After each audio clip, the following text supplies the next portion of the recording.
Welcome to the Lantern Sports Roundtable. I'm your host, Casey Smith, and joining me today is Kari Lawrence and Micah Flack. And we got some Ohio State women's ice hockey on tap for you today. The defending national champion Ohio State women's hockey team. Kari, what do they have to do to repeat in 2022?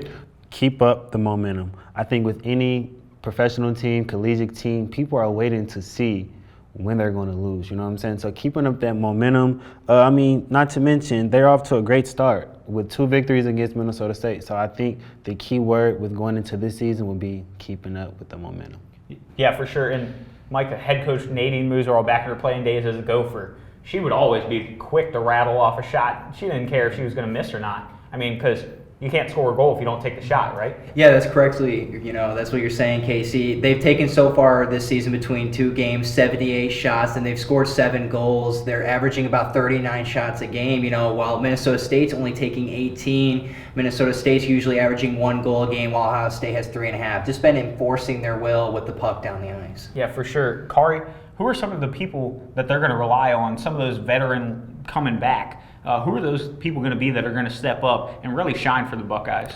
Well, they're only leaning on 3 people this season: Sophie Jakes, Emma Marte, and Amanda Thiele. I think those are 3 veterans that came back. They're coming back from this season, and they will basically be the leaders for this season. Yeah, for sure. And as Kari mentioned, the veteran leadership. What can that do for a team to really spark plug them, especially when they're trying to get back to a national championship? Yeah, the veterans have been here before. They've done this last year. They made it to the Frozen Four. They've faced the adversity. They're now at the peak. They're going to motivate these younger players, these freshmen and sophomore, to be like, hey, we can get back there. We've seen what we can do. Instill that confidence, whether it's a win or a loss, to just keep focusing on the next day. Yeah, for sure. Kari mentioned 3 of them: Sophie Jakes, Emma Malte, Amanda Thiele, but they also have Madison Bazal, Jenna Buglioni, Jennifer Gardner. The list goes on returners for Ohio State that's really going to lead this squad and show the youngsters on those return lines, if you will,